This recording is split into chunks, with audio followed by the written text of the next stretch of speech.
na ezu so abaye nso okay nti manko man so mra ye ba ye behwe mu point no one by one ya hwe how 80% chance ye be sa go back into cash system no ya hwe but honorable Asodun Ketia general secretary edema NDC amanyoko no general otimenka morning yeah na baby aboko de ya me Adom me ho ya general be 2 days ni na aban mpanifo kopie mu ewo Kofodua se yeye town hall meeting na E-LEVY nipa hudu etime mu ya hyase ekirikire mu de akire mu yenim se mwamanyoko no nyade a mo support sa E-LEVY no but wutie nkomodidi a ekoso sika a wose ye hia na ye dia bo man ho bra se we are convinced se enei wose motumi ka chem na se beduefo no kankan na minority fo no se ye mu an ye nyi sa E-LEVY ntum yo medati makia atiefo dedika me pese me clear ni se ye mra se badwafo no seven president wo no entity ho se robot se obi free baby anu akoma wo mu instruction se me na me general secretary me na me we enti se ye ni wo mu betu anamon bia ene wo mo transe eto ato agene na yina yabo asem no pose ha na de to a ebeboa oman Ghana na boa ye party enu nti san kita hodie no ene da ye party headquarters for ne ye mra se badwafo ntam nti enya de a omo no te ho se omo twen instruction from general secretary and now from national chairman now from Obi and Sana Womono Ajene. In particular, sa E-LEVY asemu krano. Womo NED kai edi ajen chirebae. Sabra na yenyan kai budget no kra. Emse baby omote no omunti minya nema bi hompopo ya. Yene eti party headquarters kra yinya. Enti omudi kai ehu se abaya imagine say or the size say no beba and na a minority leader a call TV so a come to city TV a call bo ko say o ma ti say aban ya again say or the size throw we see beba na or send this signal say enya dia start to etano eba ombesom enu ntimi pese mi clear ho na amanfo nyina genda hotel ya umuka se ti dunketia na akotena ho na wo ma instruction ni nema no nya sa na tie na minority for no so say wo mo so adwene da wo motirimu se nkita hodie bia na ye dia ye cheche ye ho adwene ni abopo se ha na de to ebe yi afi maka enu awie yenko asemu a ubisa no yende so far entamo abai no keka ni nyina no ebia ni ha e convince ye se ese ma ho kwan ne ko support to E-LEVY but maka no sa no yenya ya gin se ye be blocko se majority 4% o mo party E-LEVY a ye be si o mo kwan ye say yenka ho ta E-LEVY ho abato no wo mo de ba mpre ha beto atia wo mo mpre ha ye MPs no 137 so mo si yenye majority enti chamo mo 138 ya mo fa sa 138 no enkoto aba no na yenko yanim na problem we wo ho no ya untimi oniema uso ukashire na enye problem we wo ho pa ni se MPP mra che badwafo na nkasa nye convince se ta E-LEVY no e se pass general no u ye de huni na 138 ni 137 nya majority na carry vote ta mo ya convince ya 138 senka wo ma to dadada enu nti wo mo kokohia wo mo nya wo mo 138 no nti na ya na akwa ti se de ene yamfa force ama obi antumienu anaya akọ tremu a enye ye na mraso a ye di bo man democracy no ye nyina eye ye responsibility say ye the constitution no eye adwuma if you say constitution no ya twira to mu say bibibia o man ba pa bia be ya obebo constitution no ho ban no oye sa de no a ontiam enti so obi ekotu constitution egu na hunu na bolu tuoku no unniewu sa na ewo constitution no enu nti yen tra ho se mode ene ne nhihye no betu fom no motiatia so okay enu na ya akofa ntokwasem no ba no okay every say 137 138 ti ato ne e kan na munya mo 138 ya tanka ya pass ada but general in principle unim se eman mu yi mwankasa mwaka ma ya ate ase se busia bone ya bo busia kura ma sese no ye kodwa man so kura se ye kwakopa busia kura afei ye nya e wasa aban enso eye mpuntunwuma e wo kuro yi mu enti mpuntunwuma bia obehu se ye beyi kwan se ye besi suku adan a aban na ye enso timemufo de tuaka enti se general se sa tuo yi aban antumi anyegi a ekwan ben so no batumi aye mpuntunwuma wo kuro yi mu master na nsuo to tra na ankura anyema nsuo na tia wi akokokokoko eba na na betima ma ankura yema sai E-LEVY sika o mu pe free mu no ayesen 6 billion yes bisa say last year E-LEVY ma no o man no sika no ye nya sen na o mu de ye den 2017 E-LEVY ni ho no bisa say o man sika no o mu je sen e na de na o mu de aye 2018 o mu je sen e de na o mu de aye 2019 o mu je sen e de na o mu de aye afibia ya nya kura no nya me say be buru 500 billion eno antimi anya hwea na obi di nani be si so say E-LEVY 6 billion no eno nkwa na betimi abe mputujuma wo man no kura da ho ni say tie maw bibi o papa wuja nyema na waton we entimi emfa bibi ama eno anse wuton no wadi na ko duru ba bi na aka say ene ama man ton foforo ana say mo ko di to amfa amre me ameko se me ho akonfo a te wu free wi ase kora ye saka no to betwa and it is not about study mo mo twa no tra say ya nya E-LEVY a yentimi nyempuntu juma wanya sika in trillions anya hia wo si we na di be ya juma dia ya kan say eto no aye bi no ene kwaye ho mo de faso no emwa o man no enu nti se obedru baabi na okase ma nya wo ya nsoso a mintimi nkomanimu a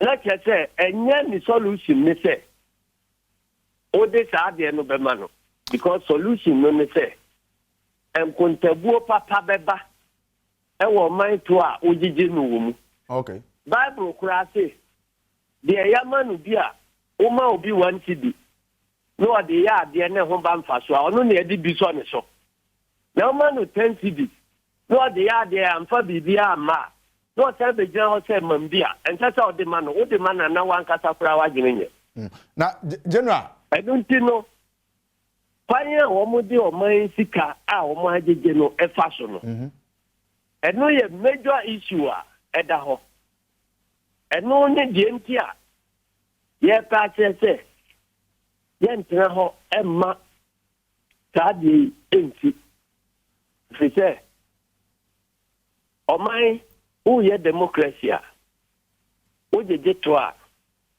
o de ye ma ho kwa no ajeje to na de akoya adwuma uwi a esese nkontabuo papa eba who says Ghana for baby, and Nipo, and I'm the sort of baby, near Kena so. So on your Serbian, not home by.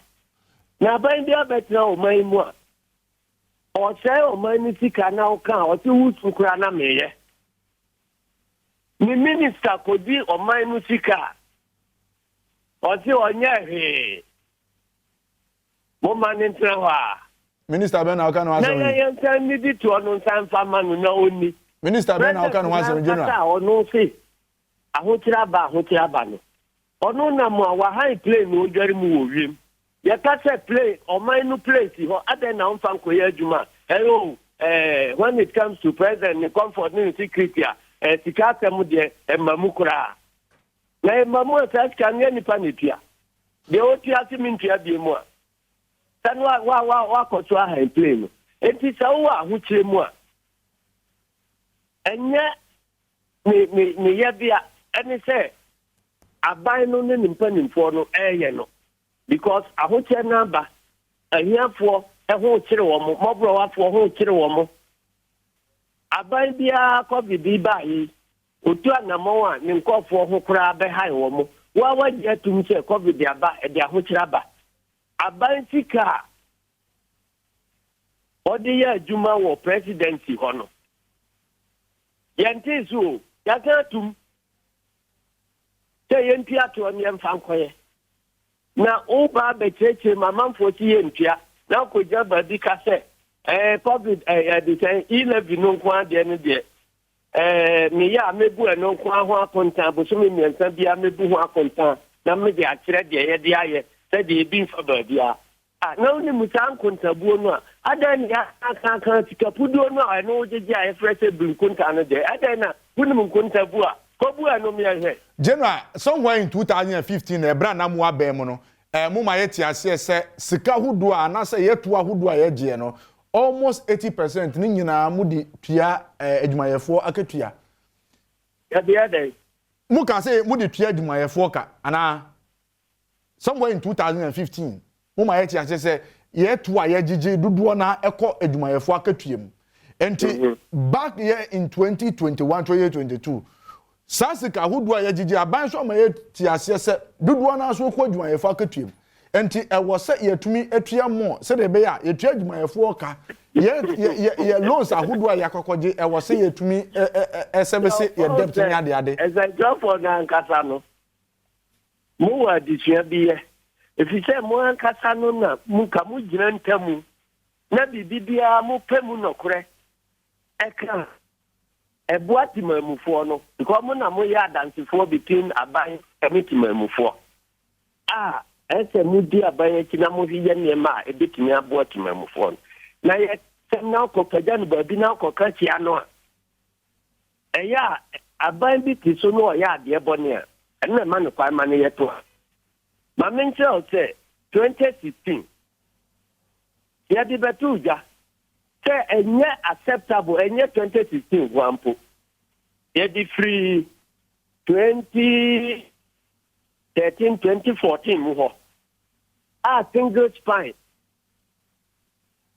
president Kufuor kofa ba ya ona so ya ofia konya me so na etete ye implement it during the implementation akodu babi no me ahunu se why you obi there obi so ka say media enya dia obetimi aja ni ntemu se maye adwuma for fan de aka no menye enti ye single spine no be see ye no eni ehuru se sika ekodi adwuma for ho no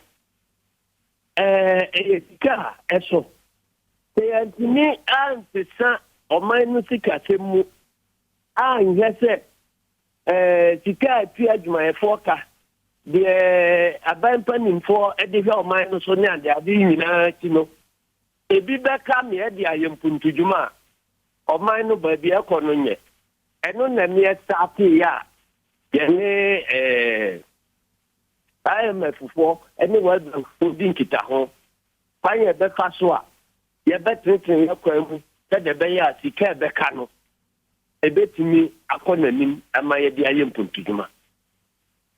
By 2016, never actually, you say, a council.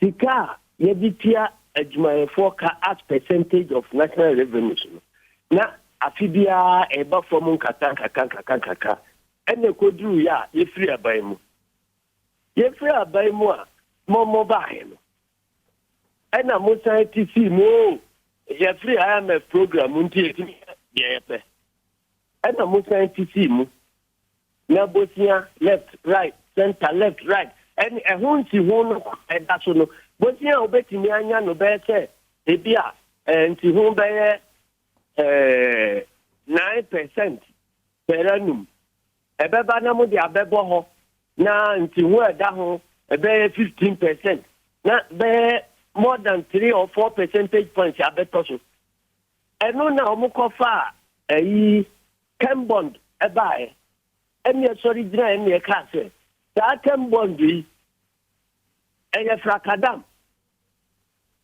enunti se aban no kwagigi bosia ti se chem bond yi no to aso kwa ebre bi beba bosia hunti hu a ese ti epia wo man ebeba be ye kesi adu point bi a yentimi mpia so a oman bi a sia biem enunti yempulu break that na more big majority ewo parliament ye ka bibia omuntie ye di akire edik ta kan bondo asemu edik court wa America edik okay eya kodru ba bia akase abayo ti akonya so yentime fa no nyese ye mrawe ma mo ho kwa ma mo nyese mrawe ma mo ho chete ye twe ya ka ho asemu aka e kan pa cha sesa abre na ye ntenchu ni wo te de ko so eni e kan sa ade na antentam e free ho de bia o ye nkwaji Eurobond na mo akwa akwaji Eurobond no makwa akwaji eni e bo ho kokko ya bo ho kokwa ye san be ka se ayi bondo no ayajeje no kura no ken oforia tani na buchiafo tete wo mo kwa akoye se ukoje bondo no nipa SSO ye ho transaction advisor ho enkontasam ni ho lawyer for no ho tefa wo moje eye commission wo moje no ni nyina eko wo mo bottom enunti se saade no ya nyaya akwakọ ese botia je no kura no eno so abeye profit ema finance minister ene ni companies enunti no se ya nyaya saade no ebedru babi ebekwa a ukoje obi botia o ma okay ya bo ho kokọ enti die etie no ya bo ho kokwa na ho montie na abesi enti se nema kwa akopem a enye ni solution ni se ye better be ho kwan amwa komonim na mo de o man no sebre asan akọ oyenemu okay and that is the point okay it is so be gina ho ka se I am a force my sika bond market so ye de kwa o monpa this say na who call some ebra who take over aban we no na ukobosia ba ye ma obi ana Edia ben na ba ene ukobosia ba ye ma obi okay ho na se obi sa ho enya se bia wo betra wa ka se ye ma me ha de dia ene sikafo ni bia nikutatu me de je afiri mu hinim yenya no ta amamuonu na enye entu betisa wa onsa no wa amamuonu mu a ebeboa okay America baya beke sika 500 and over million grant enye botia ye mpia he fakoko ye umma mu adwuma na amanfo ho ntowo mo na wakofa frakadam aya ti sede wa wo ho nkofo benye sika no bia chaadie ana oto abepa ana America banka se wa nya kura wonchiche mu se ni nyata ni sika no memfa ma ujio ye independent for sika ko sika ye de chew wa sika no kura untia unsentia nsi hu bia o se on fa nko na obekọ akobobotia enu akobobotia duru ba bia nipa obobotia fi wo mo ho ru bia se ha nyina atratia buka ahunu se akwai ba bia duro no udi kama no wa hwe ya usika bese because na dapa de ne nyama e wo ho no entimi mpia oka okay nti e ho na Ghana kodru sesi okay nti anya e ho solution ne say E-levy and the best of what our problem. I say I buy no and the transit. Here who say o man baby I have ko mo ko duro no. Why be na be fast you. Okay, and general in principle say ekoba say enem na hwediafo ekokotrase na say E-levy wo gitumu a in the next NDC government mba mbetwam. I say that is the point because MPP for MPC no NTAC na amanfo na epushi wo mo enu ntina da bagbe betrase no ube unse obebo MPP for anu awunya wo mo nchiada unu se bagbe free ho a na fe wo mo abechia wo mo hia so na okoto aba na eyete 137 a eche yabo agu enu nti MPP for MPC na nkasa mpese ade no party because womo gene ko atire ni womo nimse womo ya emwa yemmo obi asuro eye open ballot ntino ko ka se wo na ko ka se edise obofo te ko comfort ko na oba yare a ko na behe no enu ntino womo suro womo pa womo fan konko to secret ballot kura mi enzete E-levy ebenya 20% vote to parliament wa Inti really with principle ni there as a political party NDC there E-levy move for us so in these circumstances issues lack of accountability, lack of punishment for government operatives ni appointees ya omu discard ya for ya nya ho re no yen san first can be ko ka omo. But in the future no usuzu say anka sa E-levy anka betumi aboa say ye ko yedim no assuming say accountability no correct usuzu say anka beboa that can do near assess economic situation no na finance say faso as Ghanaians near year that economic situation eduru ha we all discuss it and we all find a better way forward NDC for problem by no your friend senche ya wa jini bia famra ye nyina ntrase ne ye baby eduru ni ye brebe enye hu firimu senche no na man ye call I am a fool enti eduru ha na ye nyina trase hu say the way out of this guy situation any ABC ye be ye nyanu ho eduru ha ye tu asu na ebetwa General mami fonsi ana me na ase menim se wo tamale ho na wo bon sese no ma ba ko ma nti mami nya wo na emre ma ye kwan ada foforo nso ye besa fra no ye ni wadi nkomo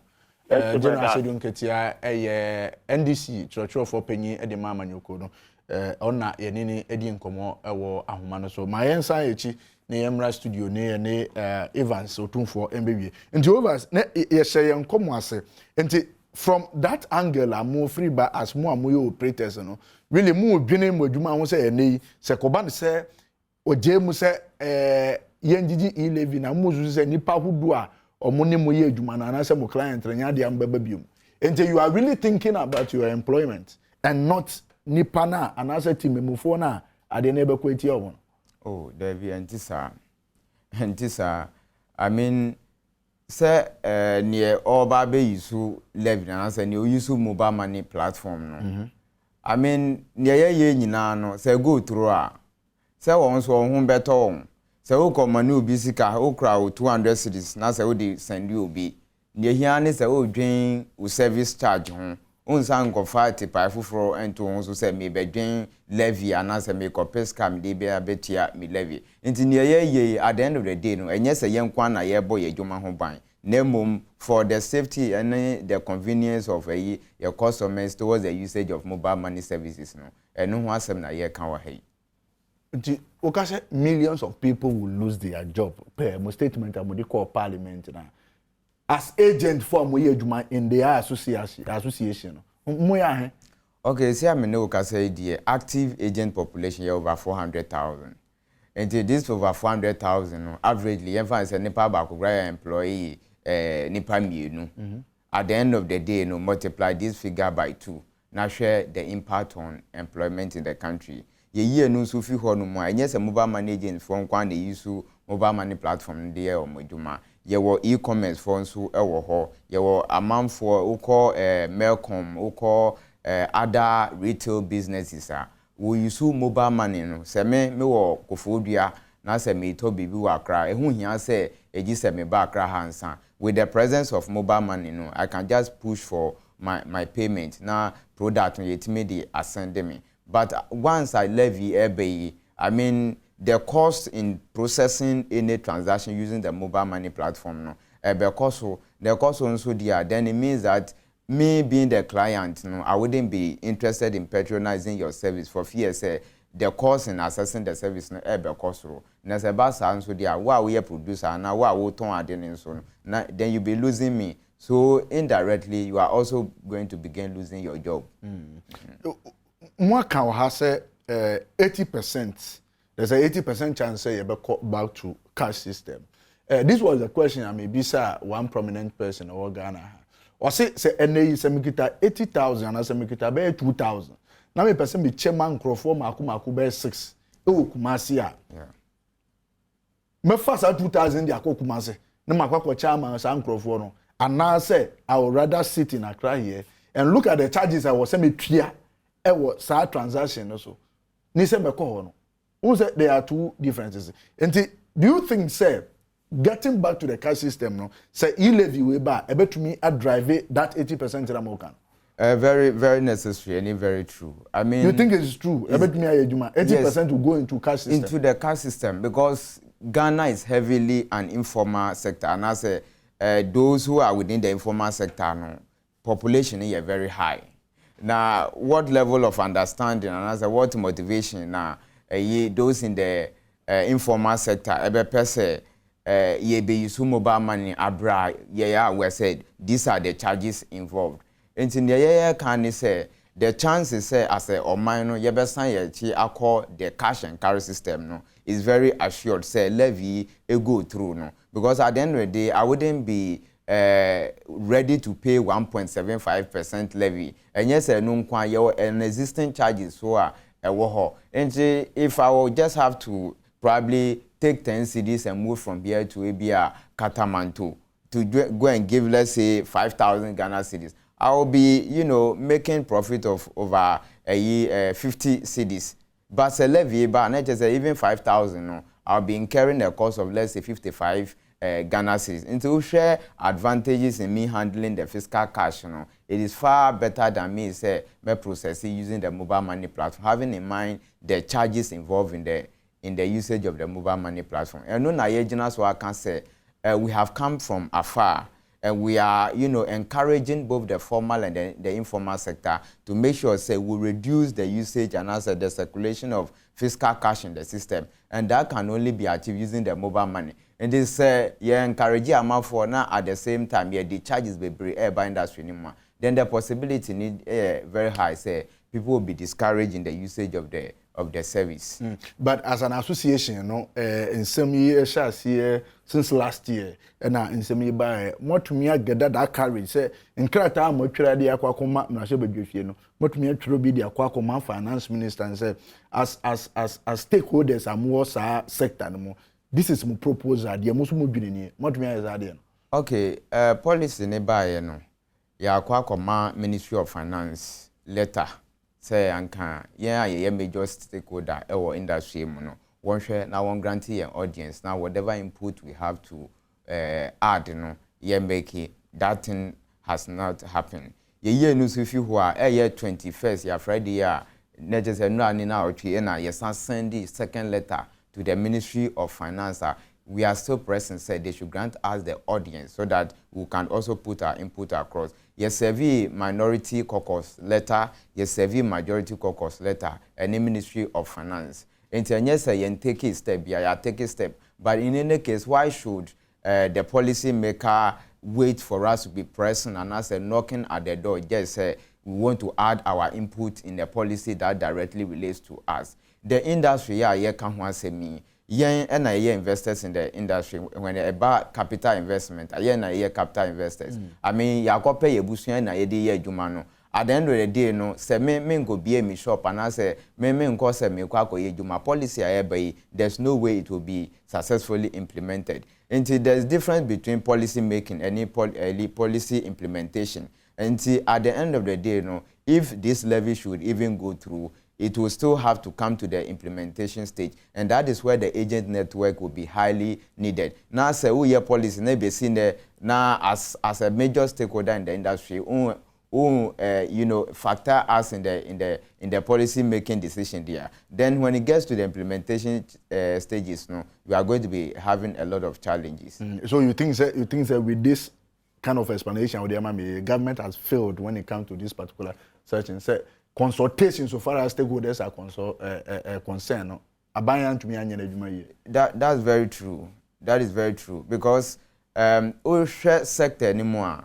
I mean, you can do all the needed consultations, but at the end of the day, if you fail to engage the agents, I mean, the very tool you are going to use, at the end of the day, so be use car, and so be air transfers, say me koni peho and some start transaction. I mean, me buying so me levy energy. Now say won't mean consult here and there. Then it means that I mean, in a way, you have failed as a policy. But government is dealing directly with the telcos. Say telcos no until when the instruction come from the telcos to more money telcos ni ejumana, then it has been communicated. And so the telcos they cannot exist without us, and we can also not exist without the telcos. Until nobody is supreme over the other.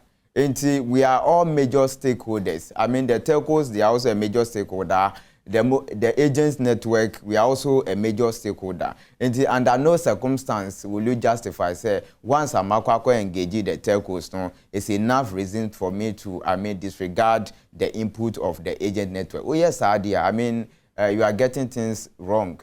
At the end of the day, the telcos, they have their infrastructure and everything. We are also the people who are going to raise our capital to come and invest in it. Without our investment, I mean, the mobile money business cannot run. And I mean, yes, she also said the telcos can employ over 400,000 people, give them cash, set them up to be operating on their behalf. It is something that is highly impossible. Okay. In the year, can you say the agents network, all over countries that are operating and as using the mobile money platforms, you can never undermine and as underrate the significance of the agent network. Nti menim say Nyankopon ya Adom Tuesday we parliament members are sitting on this particular policy ni ahwe say ye betumi apass ya na say ntumi pass. Ekoba na say ye pass ya mo ba den. Okay. The last resort means probably we'll have to put down our tools simply because said the medical canal we have policy making and then policy implementation. That option is on the table of the association. It's on the table of the association because you cannot bring a policy here. You will not have our input. My main country will say mobile money by over 12 years. Our commission structure has been the same for the past 12 years. Ejuma ben a decade and over. Said the first one as a commission sape Anape ye numre ye complaining say ye boy ye man for two. Ashama haya this week ya best 3 different robberies successively. So into share the impact and as the circumstances within the business. Now ODBB ba you will never have our input. Now ye at the end of the day will make sure say we are also at an advantage position. At the end of the day we will be able to achieve whatever policy we want to bring. Then when it gets to the implementation stage, I foresee about 90% chances should the status quo remain the same there, they will be going back to, considering laying off our tools. And that is where the implementation challenge of the levy will really be felt. Okay. And the muko parliament amudi sankrata we go down mono. When your response be from parliament? Because what actually me say more petition majority, more petition minority. With these two groups, when any response from them? Okay, into minority afraid ama yako submittee and as a discussion ye ne won no yet mini won akwakoye but many will can say majority nyam frey Ministry of Finance and so nyam frey but who knows what happens any moment from now. Into ye we are only hoping say either of the parties served no they respond accordingly nafi yetimi the ye atu ye. Into across Ghana and I'm almost over 400,000 agents are more juma ewo mo ase. And the association no has come out to say nei ekoba ne say E-levy ni yejitu mu a ye be lay tools down ye nya adwuma. Have you also thought about the consequences say nei say mo de mo tools ni egu fo say mo nya adwuma mo association members no on be didi. Oh, are we thinking about your life and answer eduane ayebedi? Because you also think even though you are working, bread and butter issues are at stake. Enti na we adwuma. Nti say nay we see enay the new levy bi aba because we yetimemuni where you stay, we here kwan, we here nsuo, e was aban tumi yema wo. Nti say wo mpesa aban be gigi tuo we a. How do you expect government to facilitate all those things for you? My main find to just say as an association, we are never against the payment of taxes. 2020. But you are against the payment of E-levy. Sir, in every production environment, say tax ain't effective, and I said the tax environment ain't very healthy. It means that it is also going to affect your production. It's also going to affect your profit margin. 2020, Yama are buying 250 million Ghana cedis as withholding taxes a year if ye mobile money operators ho. Ye no so fi ho the various MMDAs are ye ejuma na say operate on so. Yama won over 150 million Ghana cedis as business operating permit ni other charges are assemblies ni AGF ye ho. Into sha from the onset we are never against the payment of taxes. But as my ye bisa ye ho ne say would this additional tax are no ebe encourage the usage of our services and answer ebe discourage.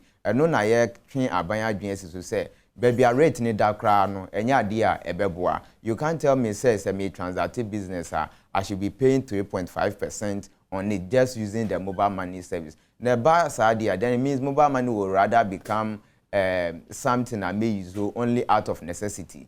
But we want to encourage people to use the service. And this aban pesika say odi ye input ojuma ye den ya ye agent body no we are already contributing our corporate taxes and other contributions as I say ye dema aban no through the various MMDAs and directly to the Ghana Revenue Authority. Nti ye hwe kwan aban pese oye anase dan anase input ojuma bi aban pese oye no we are never against it, but let us assess the impact of this policy on the industry. Say, I mean, the advantages and then the disadvantages, no, it wouldn't be said that the disadvantages will be higher than the advantages. And no, na ye train abayin adwin edesi so. But say abayin to me and jiji we our my ati say one jiji to na it will be difficult say bet me ayem putu nyuma o amayem. And just how to you see ye twem ti say na mo kana. Ukwan eda ukrom no pese aban onfa kwan benzo no onyama. Oh, I mean, said the medical canon for the levy ni die my yenye bibia ebe crash the system. For example, the mobile money industry. My yenye bibia ebe crash the system. But eno so interest o pese uye money year say odi levy bia. I mean, it will be too exorbitant and I say it will be too high for people to use. At the end of the day, say levy ba na say I mean the more usage of mobile money a drop here. What are you going to tell me? Say drop here. There is never going to be any other alternative. And it's definitely there's going to be another alternative. And for this levy in Kwandia, it is too high. It is something that we cannot accept the 1.75. Having in mind, say we have a 2% charge existing. In the also the way best ever can then I mean we are not making any headway. And then again, also in the interest of our digitization agenda, this levy will never help us to get to that place. Okay. Evans, mami now I say. Your friend Evans Otunfo ono General Secretary at the Mobile Money Agent Association of Ghana. Ono ene omotwetro for penye ono ene ye ni di nkomo ebusia be gina ha ne ye twan ho aba ye ba mrase bedwafo mienu ebetenase na ya hwe from their perspective say mobile money and as a momo tax se ne twa so friends momo tax ne wo se ye ditum e wo memu na ye tumi nyesika e de bo oman ho bra and as eni se ye ja editum ye nya ne ntie say Mr. Speaker enso tu kwan akọkọhwẹ n'apomudin e wo Dubai na kire say on Tuesday say parliament esetia honorable Joel say wusu ono ye first deputy speaker ono e na abetena dwam edian e na ebekọ wosi wo mra so bedwefie ye twan ho aba.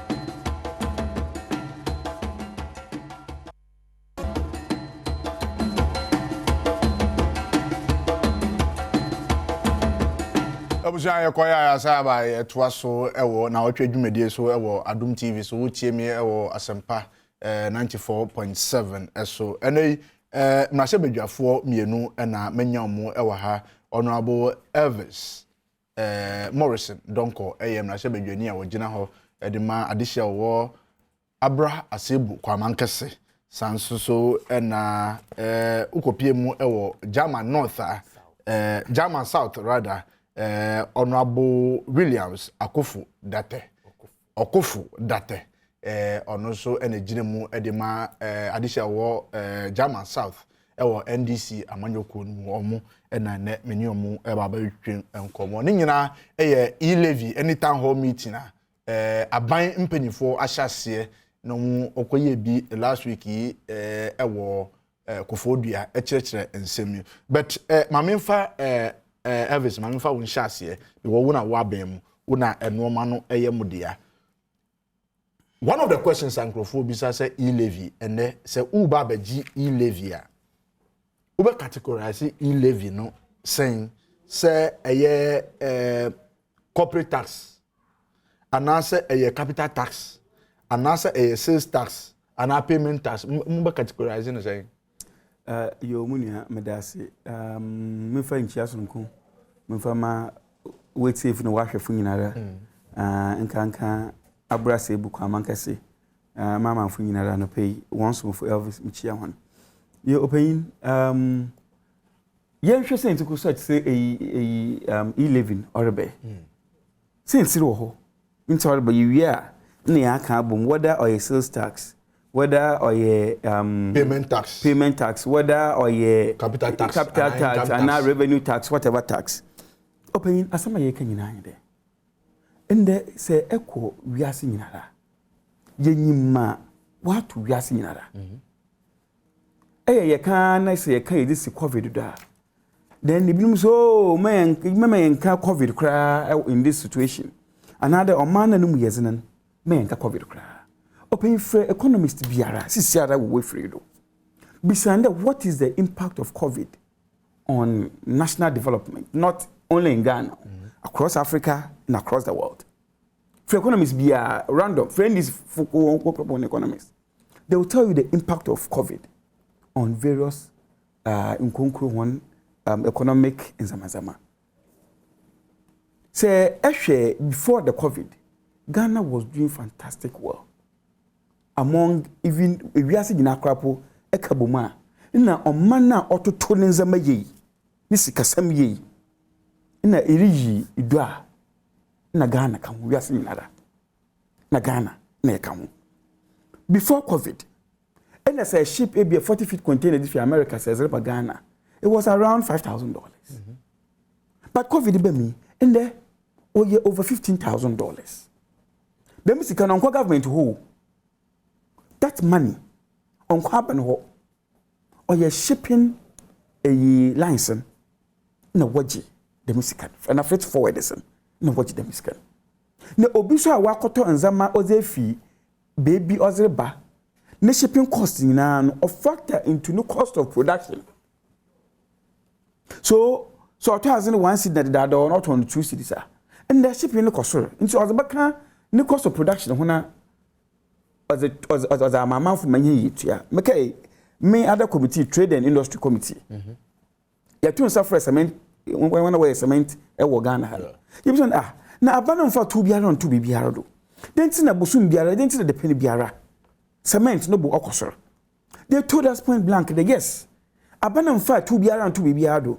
Na so say yes young clankan yes reba Ghana. The cost of shipping to Ghana only any problem. That's what they told us. So they have no option than also to factor it as one cost of production. And that was hygiene. Opening only your from COVID time, is online businesses is what dancing. One is here, most businesses operate from online. Go to Gigi, go to Nnawotwe, go to Wana Market, go to them. So many of them. Obiara tonase online. And that's a pebrezi papata online ebe kwa akoten nko wanza hwema ne hudo yi na mepe se pede na ato ande online eboko se peka ato a inde car garages ni nyina wo closing down where you online car no snifi o online na pia e ya na iska button eko won dem ko funi nyinara won tua to biara won fa ma aban nti aban obey na gwenyiska na ozaye o man ye open as my say online businesses won't you to be alone for my banner. But once the way sales pa and then go for now to cost us and got has be will go stores go because me able to me online and say obi deliver brema. What is my problem? Walking all the way to Cantamanto them go to baby. So aban faso na ban onye fi dem asi ehwe sub-Sahara Africa nyinara say ehwe etoa aban ojeje versus sika wagigi wo ikrom nyina saban so boma Africa sub-Saharan Africa nyinara obia ne ratio ni about 16.5 to 1 GDP but sapa Ghana yes 13.5 so chire here na jejiji low kra informal sector carpenter ebutu ma contract ko no contracting also so na wo mfie bie no mfie ba san adwuma aye but them carpenter yin ekwa abrochime mo fa bibi paying under the table ono abani hu na abana abaje no to enti no dem nkrofo nyinara but awo wo one person na agent it's your income tax as ma abanu anambwa yes but nipo no wa contract akasa pin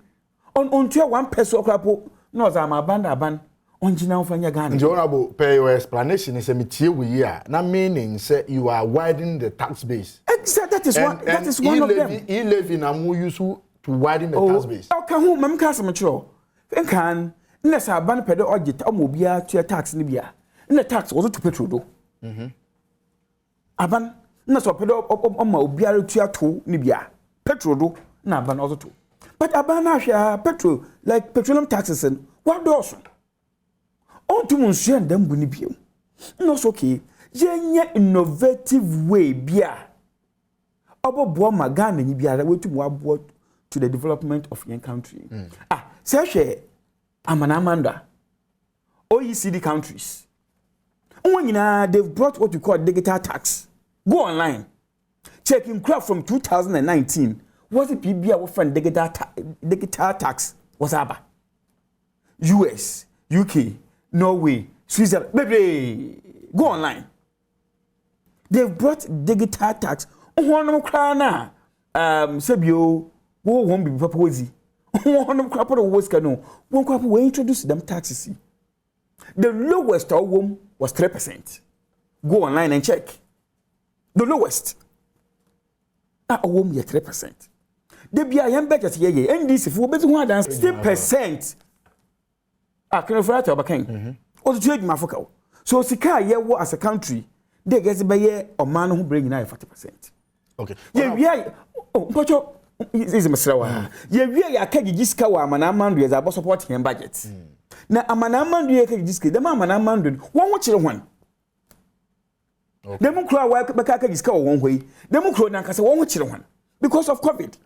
dem kro sika na was one or you wana man for one to away to no once what you was baby ban champ say nya tomato enya oyi ebinum kwa moko keke otwa eyi moman eyi odem enya ezi but once we taste no kosoro we taste of preference or kosoro e bia abiz am person need chop money one cedi but say please fried rice kwa panya fried rice keke so one for salad nka won mo na ka cha we dey kona beef on fa kakra no fa eyi on fa nchefo kakra on to do man honorable need is okosuri bisan chop money o yin mo now say wait is in so okoso we taste of preference so okosura automatically we chop money ni yin on so okoso honorable siseni ya woka no mo bobusia mo buy 5 years down the lane mo buy mo inherit almost 120 billion mo ma ati ase say this e-levy na mo ba budget no categories mo say mo be ya akwan mo be create 11 million jobs what we are bobusia over the 5 years almost 2 billion you are unable to create 11 million jobs. How possible do you think that with this 7 million or 7 billion benyan each and every year, no, you are able to create? Open. Once in advance show specifically the Medicare Dam Hospital, Medicare Dam Kwani, Medicare Damazi, specific. There is a Kaya Damazi. I say, Dam was in the wedding in we do one year no baby. Ebi open. Busi no wo enyo e kan ase busi ho. Ba busi bia so na ko bono busi obi so de busi na zakaya de mazi. Dem busi was zakaya de mazi. But inti de bia o de yekaje busi de ezi yekuro ya na. Odo bo nje ke ejuma budget is it? Make but asma make kan there. Dem maye ke nyina de wo so be create jobs. Yes, we create jobs ni bi. Aba, na jobs ye create. Hwe me nyina ye hu de. NDC from 2000 one IMF. From that time, back in 2016, one for like the quantum of money was to my focus on your end because for 3 years or 4 years, one for barrage mum. Next for we teachers training college, one for wage mum. Local government, one for wage mum. Doctor scrap we school crap no better if PO. Question employment, even local government. Employment, yafa. Like teaching sector, yeah for health sector, yeah for compare it to previous roads. Roads are construct to Ghana hande. Or yeah, but times 3 times 4 of what NDC did. But mama constituency abrase bukamanka se mazi yamfato. Abrase bukamanka se NDC in their 8 years. One foko ta bodan boku pe nguko ni biara do. 8 good years. But in the kwhwe one year kwhwe adwuma rekodo ho. So this is what we are talking about. Yes, bosan ye say ye need e-levy near the no.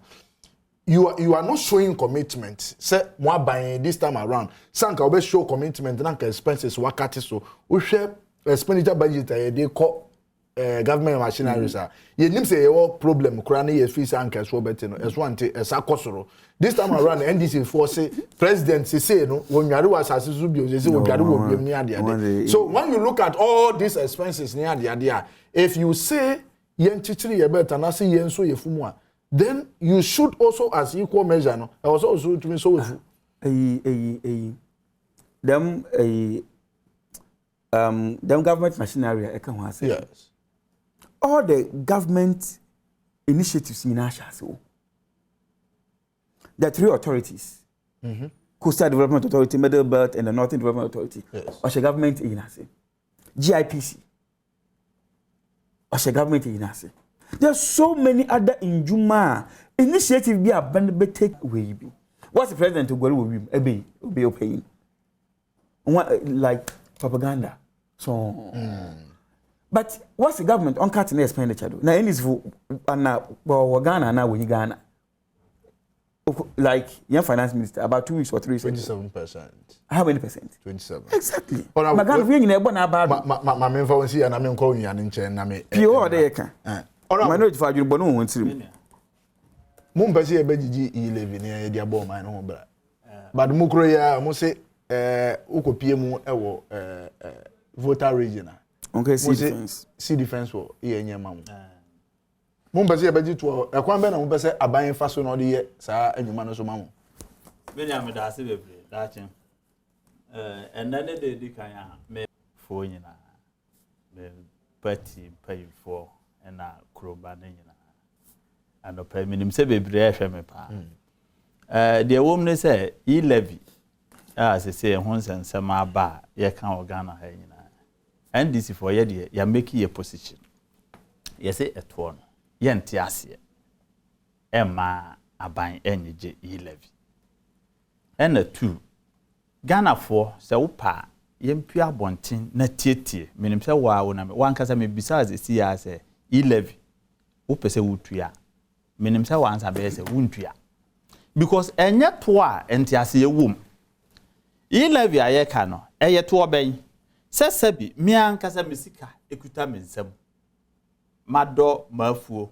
sefi bonsun kwanta krobi wo ho ukwa asore dan ho pusi krom papa kura no me okokofuo wo ho na yati koko yet aban se krache na send this car no emame aban se obetis car no 1.75 MTN company omo de omo use omo platform de ebrem no omo kura no et 1%.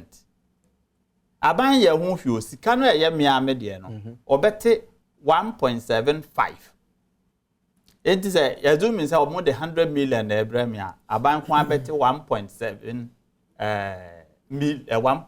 1,750,000 yes 1.7 titisika no aban bete says no afa 10 cedis ba wo hwe se de momo ye Ghana ha minim say asem no ase nipa bebre enhyeda nkan nko because omo ka say omo threshold bi a wuduru ha ya na omo ntibi omo ko banks na ade na ba wo de kofa sabi ankran no omo tete kwan ho omo ye ade ente say ye nua ye obetena ha no a omo ne de sika na wo de be mo omo no one na omo hwe so a omo charge enti woman it say 1000 Ghana enti aban te 1.75 no nso akote 1 million afrim na akoye 2.75 ena ba bia wo kwa yi sika no afiri no wo be hu se wo yi sika no a na ya san ate eno nso 1% no unti azie wo munu no ananse sa na tie se ene se mimi sene se bia 200 cedis sa wo yi sika wo hu se yete so wo de wo send mo mo se sia yemfa 200 no a wo ka no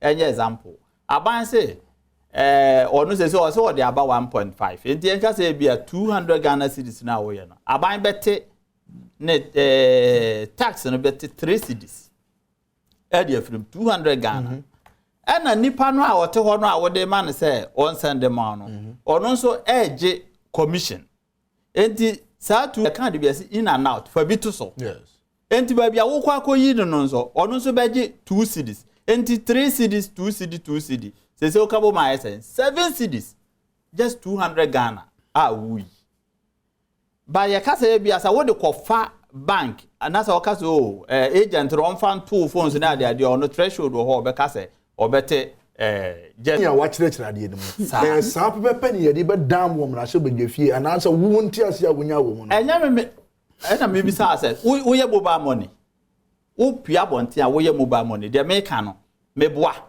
sa na tie enti aban de na ode ba no aban sika no de te say 1.75 no the moment ye this sika no be to wa de so say ye 10,000 ga ye one kasa o personal money what I say enchire mufufuro bi wo ho a every betimi aka sa na ade na tie o tie afrim ansa na MTN for nso ana say mobile company no a wo ya ade won ho no ebinom kra de en charge bi o ko Vodafone a ya da wo ye ade no a transfer no mo en charge hwe by say aban so no mo akwa cancel o mo mfa o mo reduce o mo charges no nti more or less no mo invite o charge when you can say yan tiase ti mo force yan tiase say what transfers can fit your account e de koto account fufuro ma aban 1.75 we e wo ho na every can say wo koto ene bibia aba bia wo internet nti say wo ko wo to ade wo online the moment I will be to yaka say to yaka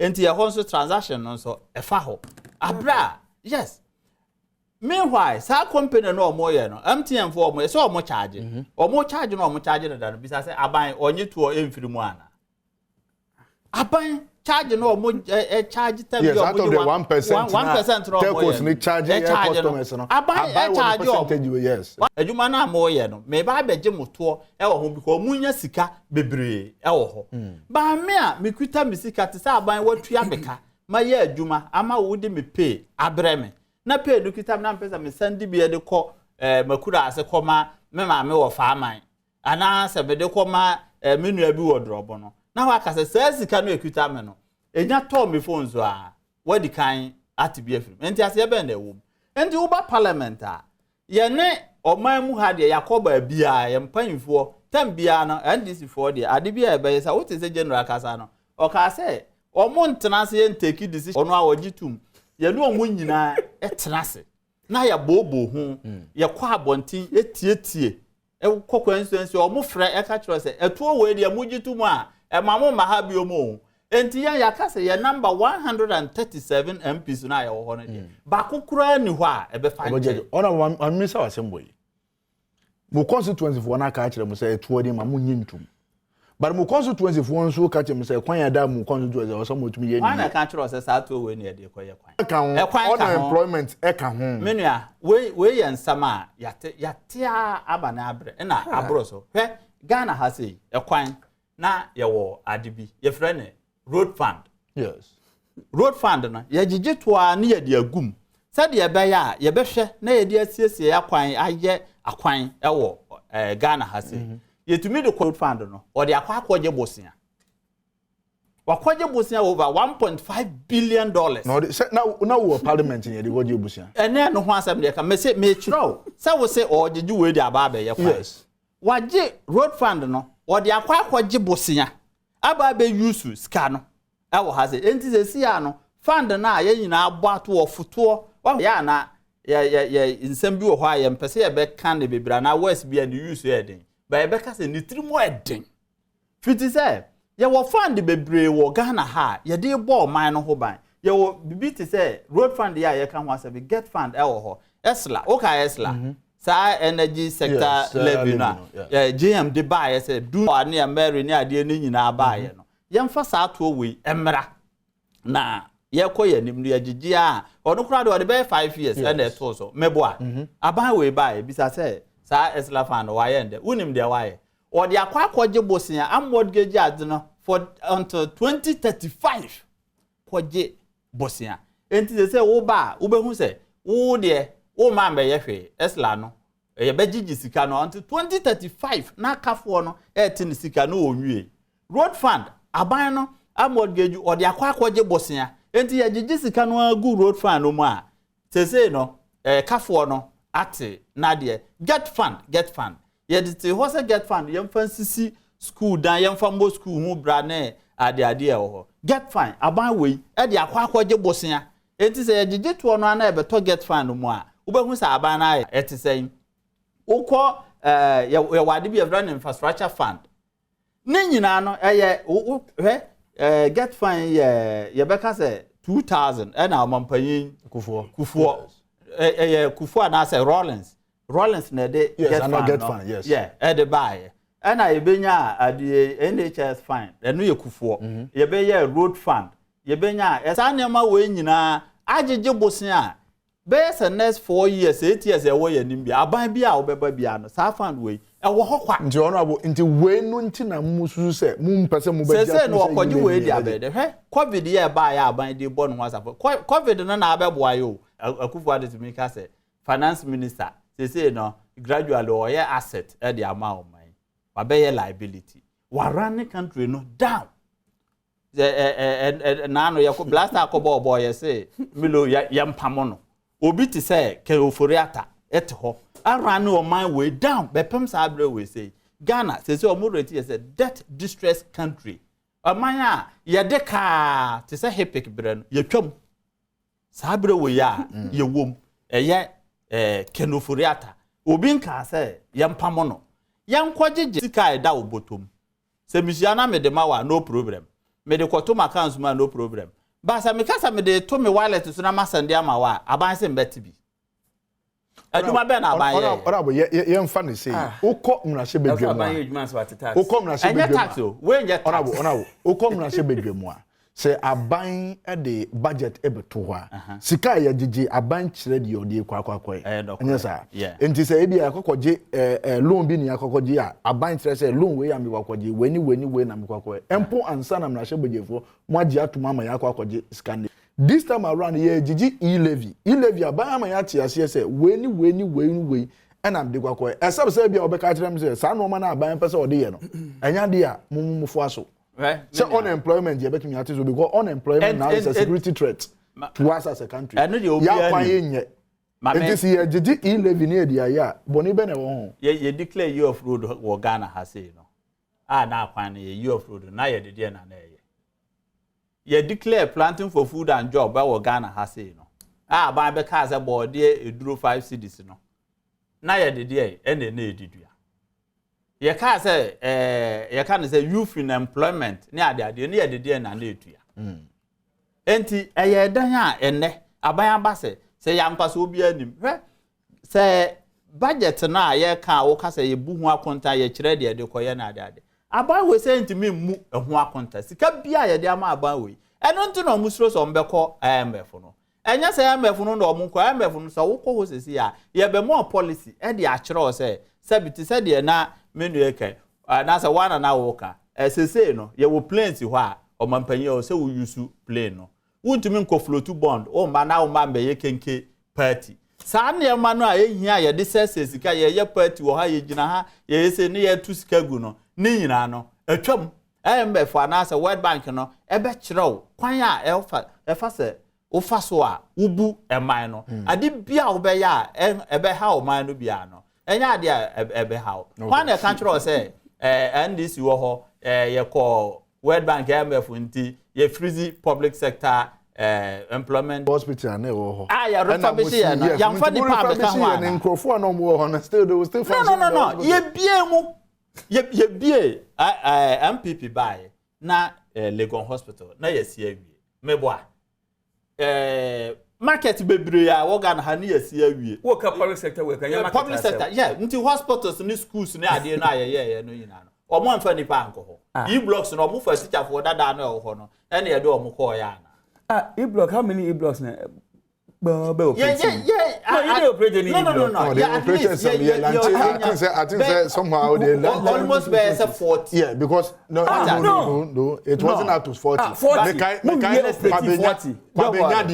it was an operation at least when you back come am fanya example say e-block mu no ayesi ya yes say teacher for dada na do omo kogu ha hospital mu no a yesi ya no yes sir doctors and nurses for dada no and they do omo kogu ha na omo baaye no even IMF was a World Bank policy no omo deba omo anka say omo extend ana omo extend ye no omo mfa nipa enti say no wo kwa akwaje policy a ebebo afiti say wan kasa wontu the rapid something facility eno no ye hwehwe wa ade biam ye first ka no ana ye de brew covid aba ya mfa ama na nsen a ye te ha ye say to a ye didi wo World Bank say African country na ade no nyina no wo hwe say the covid no impact na ade a 1 billion omo ansan amfa ameka ho ye elections no bisa no ye command be 1 million Ghana cedis onfanye campaign mu nyina ye de maamo ya mfa 1 million Ghana cedis oh ye de maamo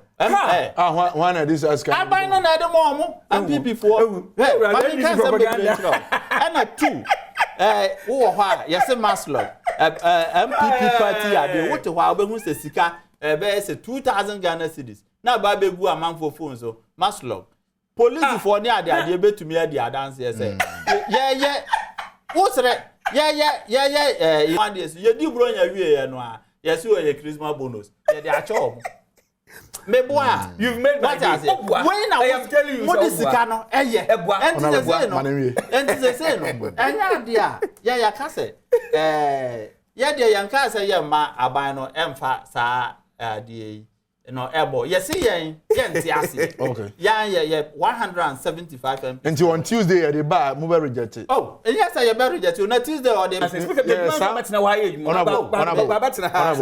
are you talking about? Yes, our communication na mo party e dia mamo. Finance, what's your party na dia ye nim de eko ye parliamentarians at the parliament wono onim speaker eko no ya mama na yes speaker say be okwa akohwe na pomden ho asem kakra wonte sabate good benada no o mai enti say what dey ba sa first deputy speaker no ade ba ko a ye me ya pa ne say wo hwa onya record bi a emfata sa pinchen asi wo parliament 2 times na hina wana na ete akonwa abakosam ne ye tworo no enti wo beta ya na kire say watu emra no agu na mra hye badwa aye pinchen enti binada ade no kura no emma because people phone me mbo omo ho ano na so omo bo omo ho ano kura na so omo ba jo say wusu be kwa akotenam yen 137 ye dikan aka magana fo nyina ate say ye beto ati ya ba kokura mfirim ye ne adwuma bia yo da bia ye te ho bi service da bia ya ye ma ba kokura entwe no ho mfirim ye beto ati ya Okay. Parliament eba back on the 25th. Open work can send you there. Yes. We will respond. But me say you on the 25th. And our Parliament buy. So E-levy policy we ne or and Parliament call recess.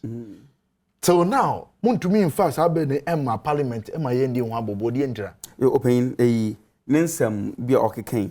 Ye wona metena masrewa ono nde otum bakade what's the maslok ska e ho an was egu fondo was egu han fondo no isi bakade monyi Ghana dem obatampa fonfon and this for kwabonye se MPP fo oye covid fund aban oze bua Ghana fo MP NDC fo bisa nankase no constituency who constituency chairman wenye bi who constituency chairman wenye bi who constituency chairman wenye bi MPP constituency Messi who constituency chairman wenye bi me constituency chairman wenye bi MPP constituency chairman I am on the trade committee. They brought the data.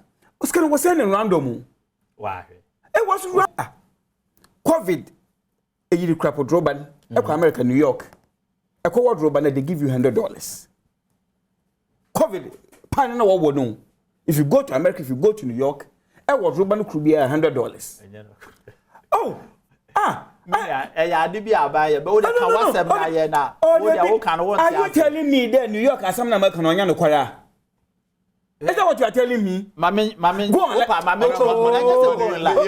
have a discussion. Yeah, viewers. I will wear the catches, you know. Second, when you be COVID kind of were applying.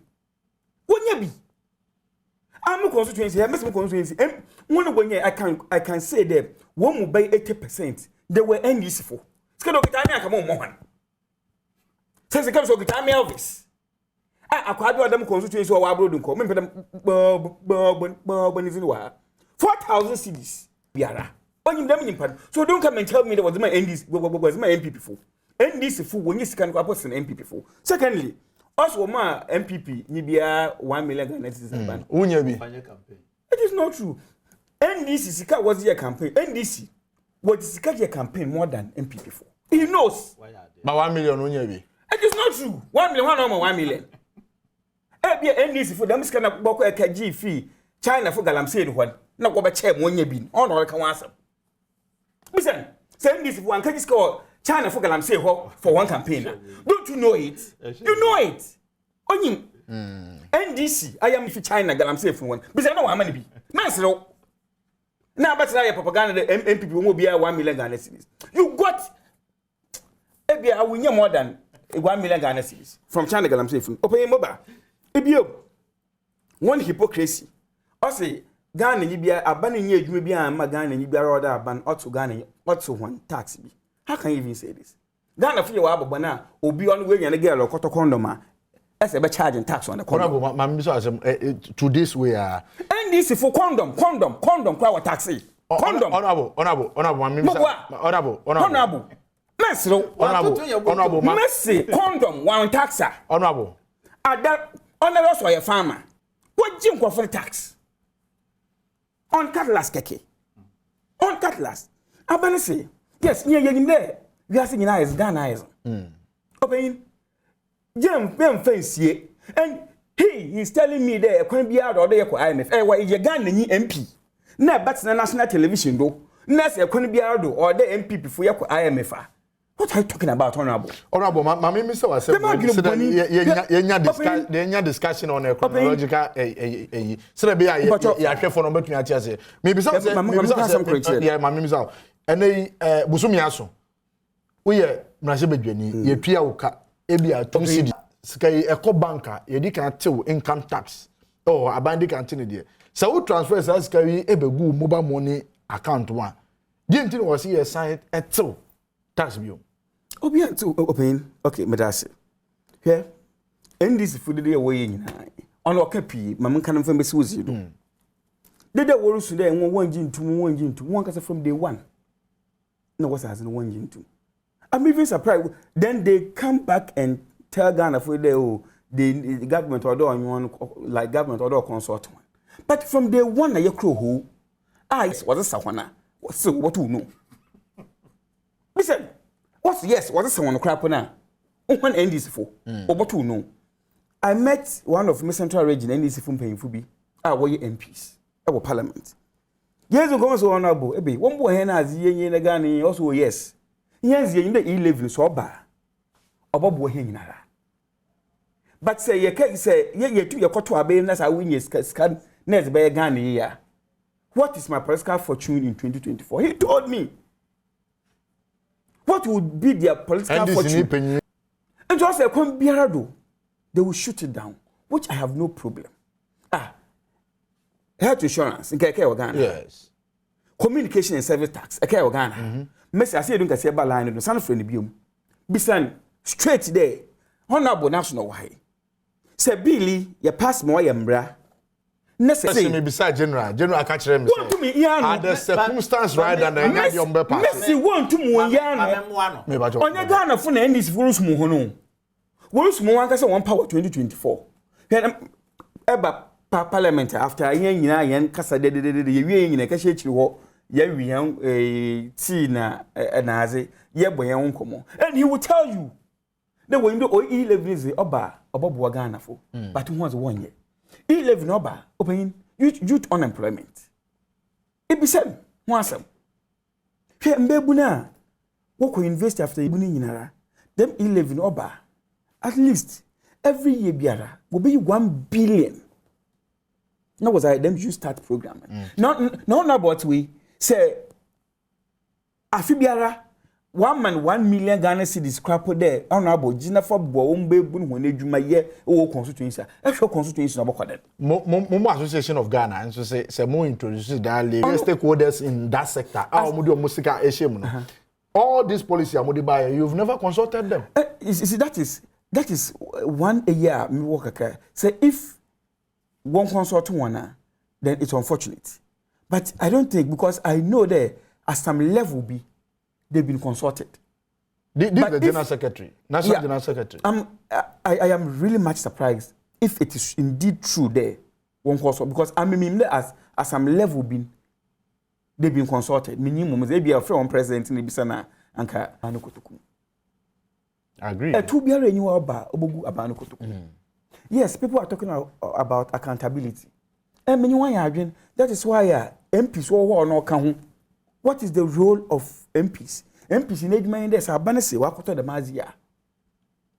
What to watch you can be and I want you to boil down on that question, sir. And they see a Piauka as a Nasibedweni, Bosumesu, who they call bank, see a Piafa bank, into income tax and a binding from that banking level. So what transfers ask can now by good mobile money, Monase, who said the amount before. You still pay taxes on that. Say E-LEVY say implement here, that will be there. We are see baby, we are to income tax. In Krobeye, and none been a one to income tax. Monaco, one city one, they don't pay income tax. And a crew, Canada, one of the Caribbean, they be one to income tax. But income tax, we have to be here. But apart from income tax, can you tell me there's a mutual income tax we now make a restaurant, make 2 income tax in a way, what if me pay him? Make a restaurant, make it there. It's the same. It is the same. See, a mama, if you increase your restaurant, VAT, you put a VAT. And can send the mama, or be by you, Momo, Skibby.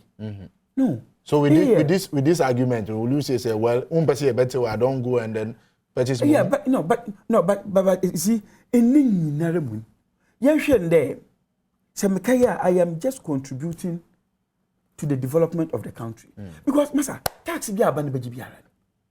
No condom tax or J. It was for the development of the country. And so Bakacham the end this happen what you fuel. Just check how many taxes are here happening. Yeah, fuel. Communication and service tax. For example, I'm saying news and tax. Communication and service tax. Communication and service tax. I want 2008 NDC for Ekaya. What's on Yaz Papa Dawagana? But who buying? Bobotum. It is not quite different from the MPP. So because excellence news and tax now buy also what two men would you ajibuzi? Yan two men jibusa biara. But as some year Kenya opinion. Yes, sir. A twee. No be here my hand. What do you as a country? I am a Philisian co. MP4. One general secretary to Mukade, MP Biara will go contrary to one decision we make Biara will be punished. It's in your but memory they even sure. One last paragraph. Last paragraph of one communication was about. I say because your friend said. A successful execution of this resolution will pass 5 resolution be. Resolution only in there. Could be a basan and nina or enum or but also successful execution of these resolutions will undermine government revenue mobilization. So they want to undermine government revenue mobilization. The document now I am not privy to that. And force government to go to the IMF, a situation that will inure to our benefit. And ensure they be paying. Honorable. I am not privy to this information. I don't have this information. So you are not privy. So it is your own. Young fan there. No, and this for what Troy Bay. Young fan there, Mamma. Young fan there, Mamma, can you on Honorable Betzina? Honorable say, a Conibia or the gun, I assume as or manner. Honorable, what are you talking about? Honorable, maybe so. This as my first question. From 25th till now, our Parliament move back. I didn't think I want to mean table E-levy discussion at the floor of Parliament. Abraham said this time around, speaker no war. Now more consultations. More consultations. They've been engaged. Can you first touch your letter? Yes, I am privy to that letter. Can you first touch your letter? But I'll try. Operators also share my note to finish. Yes. Now only one casa. Because they want, like, he want more consultation and consensus building. Okay. Then it will be up to us. So the answer you have got me funum. Na ya body. Let me call Cape Coast Central Region last 3 days, last 4 days. Me call about 4 radio stations. I can say we are phone in segmenting. People go, as in yes. I don't even medical doctors Nazina also they didn't understand. But so that means the other Ghana for reject. Yes, a bad job by not letting Ghana full know. So you agree? Agree? Say you did a very bad job. Say and before even the introduction of this task. I totally agree with you. Yes, I did. You was Ghana full in I totally agree with you there. Young communication in I totally agree with you. But the communication with me that doesn't make as in bad. Okay. Honorable, he knows. That's no ye. Now so now E-levy in Nara. Yes, you one baby when you may. You road infrastructure. Honorable KBB, the road fund the waging was here then. Road to your waging. Every year be 78 million. I can't know why Ghana. Plus other sources in the Kanga. I couldn't be a government baby or other government alone. Are we prepared as a country? They be able to conquer.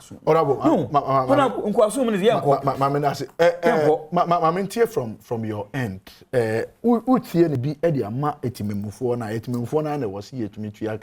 And you need to come to the realization say here's development or Ghana.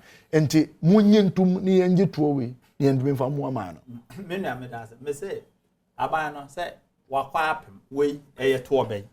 Eto me na me ka kiro say me sika kuta me nsam. Na kan sisu dua no for so no amane kan. O say wo mpese wo betu ade ane ya menye memu Messi anya want to.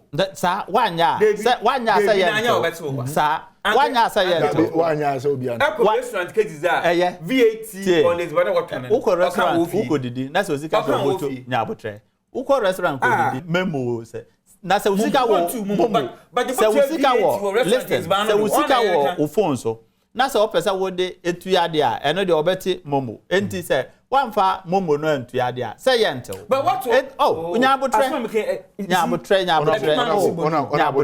tuma ni nyina akofom no eno ana wo wusisu dua e de ama because the woman ni say ade no ba tax ba condom do nko fuge tax ba condom do this was nko fuge condom o de fa condom asem nko fuge condom to me say we any tax dia tax we say Messi awe to but say to condom do fasu ya to condom do fasu what to condom nko fuge condom to me say wasa draft of ba ka draft of Honorable, that's the honorable, the condom go for again. Every tax to condom. What's answer? Messi, I will every tax to condom. That's the catch or the condom. We get Messi tax or the condom. Messi, be standing there. Honorable, but just 1 minute. Yes, President. So that question should have been posed to him. Must be Mr. Honorable there. Was it tax? Was it to condom do? Draft to a catcher with the condom of a ghetto. There be no mugusu or mugusu. I say, Antimate, Omoya there anyhow arbitrarily. Road fund Tobu to now no more Yajiji Ghana has it. Bisa adie sabi internal revenue for more boy me agigi ezikawa de say ke oforiata ene road minister okabo mu say ye kan budget wie na say ye budget no tumu a ombe san ko restore ewo sa de na omo aye no ekosi san one party ene na ansa mete say na road minister ka say omo odwen ho kwan ombe fa so a ombe hwa a omo de beba enti ase be na because Ghana for academic what next was the eyini ba ni na be se mo ho na e wo wem na wo bisa asem bi say NDC ba sa momo tax no say omo de ba ye be yi afiri ho ana menua question we kura de ye den e ba ha sesia madikan ya chro say fund a ye wo ha da firi o man panyin ku we am mortgage sa tax or the akwaje bosia be up to the year 2035 ababia obeba bia no enya ade a obetumi enya coins kura afiri saa ade fund no enti sa wo be ye memo sesi ababia renye scam film dia na abenya film wo de ade na akwaje bosia ye ya use that mean be ma was ye wo de esla kwa akwaje wo de get fund kwa akwaje road fund wo de akwa akwaje enti dia na kire se momo tax enti scam amba road fund eba esen dia ewo ma ye betimi ama na kwa no ye de akwaje bosia ba be dia ade sika bia amba road fund ya use awie enti 6 point something billion no a aban ba be gina so no wa hihye no waka se oh in the next by said 10 years e wo ye ni ma na 15 years there ma ye mfa nkwaje bia be say 2-3 billion dollars ye mfa me bi Ghana wo de be ye den dia mo je gada no dia na mo de aye wo ba ye wunsi school dan wo ba ye wunsi nya school dem ma sure abra say wunsi hospital agree memorial kwa ho enya nto base wunsi school dan wunsi hospital ke Ghana he school the ISC ya wo kan se si obeka se free HSS ye wo ha enkola kura makwan ya omunim da omode ko Ghana ha first time a ye chenyi academic calendars ye nim aban be kwa akotena se da ye di bebie school kura no enkola enim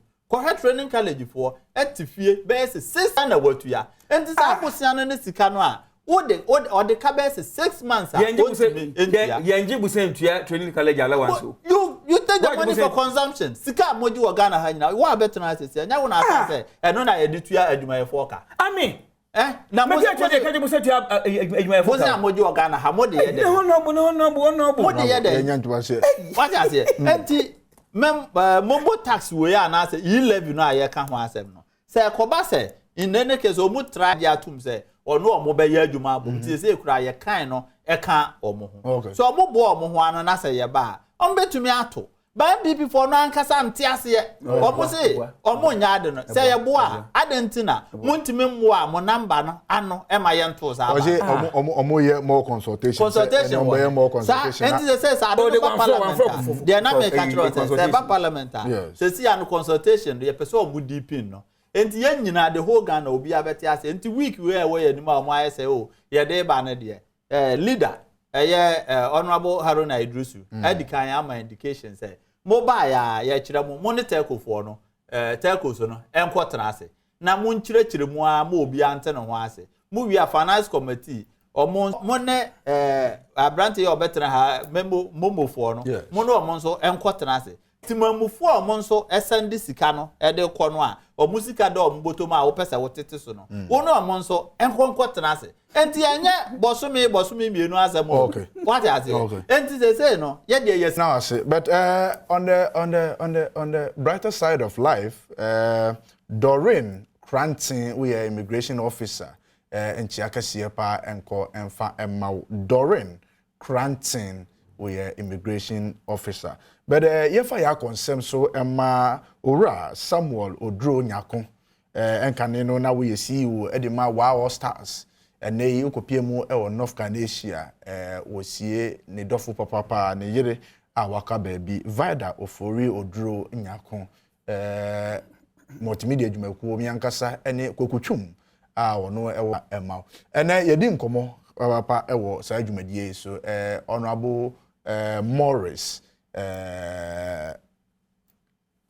MPP ni mama misa no finally dia na obeka kire wona wo free wo constituency ba say nei momo no omunyi no muntua ana say momuntua yo me da say in just 30 seconds yeah 30 seconds pa ibunda agreement warrior yes school don come bi so on ye ekwa abakran secondary school yes teachers quarters yes classroom block yes ibasa 3 different classroom blocks yes girls dormitory it so it was yeah hwea am constituency am za kon asemi o on so maka me constituency indies for mo aye ho abasa me maka kire me constituency for about this moment asema me kan nyina ide opinion aban biara enyi ho obehira de obu na nwe gudu ma che tumbi ase e wo krofufu bi do so ya bobusun ya ze yakwa ya nya bi because